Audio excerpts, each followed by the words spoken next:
contested, and now I'm on top of the pit box. I know what is ahead of us, right? We know the task ahead. Let's listen into the 45. Take a moment to remember what this weekend and tomorrow is all about. Give thanks to the service members and their families. Much like Sergeant McGee that sacrificed everything for our freedom.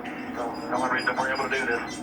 Yes, sir. We'll do everything we can. Have a good night. And hopefully it's going to take us family victory lane tonight. It's a crown jewel race. We've got a sold-out crowd at Charlotte Motor Speedway. Welcome to NASCAR on Prime. Let's get ready, y'all. In the Coca-Cola 600.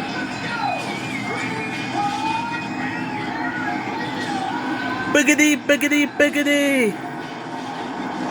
Let's go racing in Charlotte.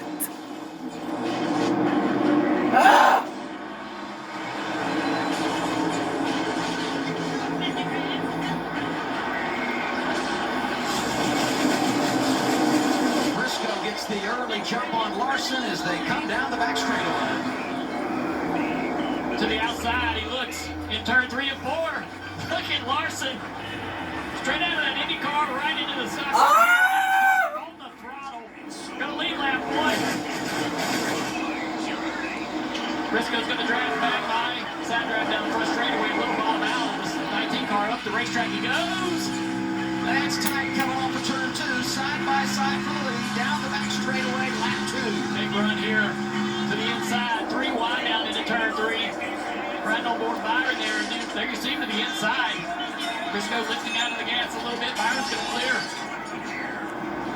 Felt the weight, goes to the inside, here's William Byron taking over the top spot, he leads lap 2. And that move was William Byron's basically signature. As he has matured and Hendrick, he doesn't push a teammate 3 wide, thinking about himself as he should, to the front to lead the 600.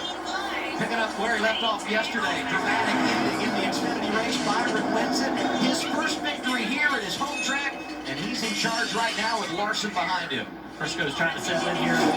Busher tries to battle to the inside, he doesn't do it. Now Busher side by side down the front straightaway with a 42 and Nemechek.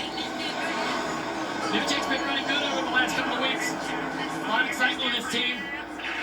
Not going to get the job done. 2 there. Slows Busher down. 3 wide. Bell getting aggressive.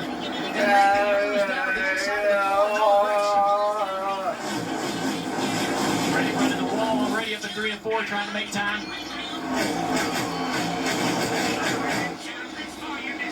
Nemechek again to the inside of Busher. Clears him down into turn 1, going to drive up the track, trying to take the air away from the 17. He doesn't. Let's take a replay here of Bubba Wallace getting in a little bit of trouble. Down the back straightaway.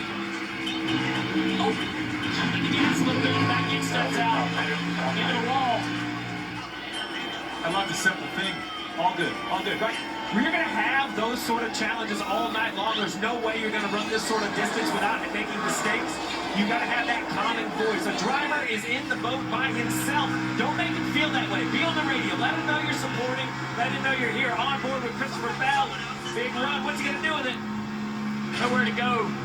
So we're getting a really great look at Busher side drafting the corner of that 42 to be able to get to the inside. Down into 3 and clear.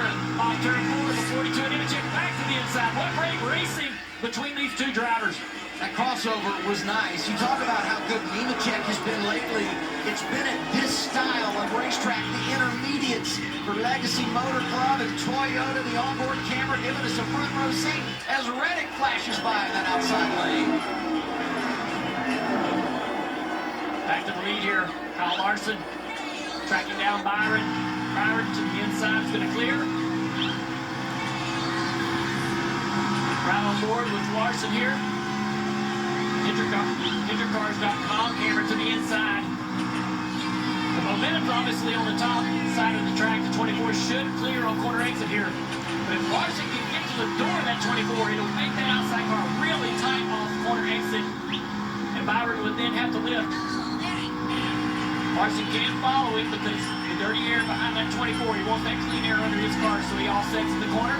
It just amazes me how quickly Kyle Larson gets acclimated to this stock car. I don't care if you jump into your wife's car at home. It takes you a little bit to figure out where the controls are, what you're doing, get the gears set right. He jumps in the stock car, 3 wide, battle for the lead on lap 1. Here he's trying to take the lead from his teammate. I've never seen any athlete with a shorter memory than Kyle Larson.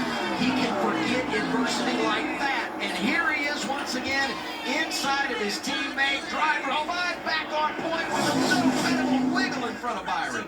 Got a little bit loose down on the bottom of the racetrack. Turn 3, 4, very low. Man, this is awesome. Control in that corner, hitting sideways, losing the nose, bouncing up the racetrack. I love the energy of this race early. It's such a good race. It's been one of the best races on the series for the last couple of years on the oval at Charlotte. This is why lots of grooves, lots of ways for these guys to make good corners, and look, Byron trying to break the fight back for that lead.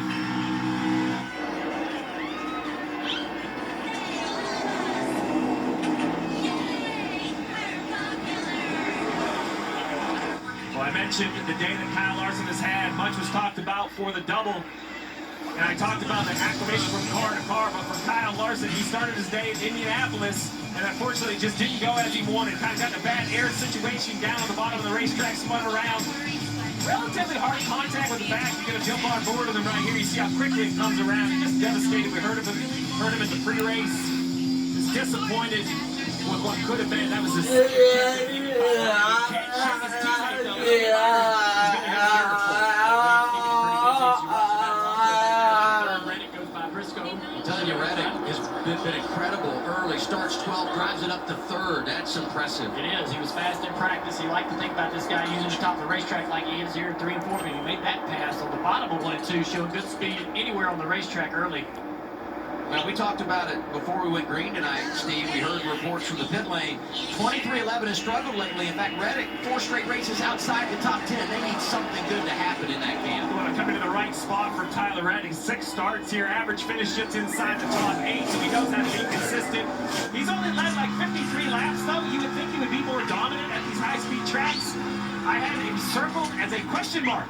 So far, the answer to the question is fast. Good speed out this 45. If you wonder why we're disappointed in their performance, last year, regular season champion, went to the championship 4. The bar is high for driver 45, no doubt. It's high for Kyle Larson as well.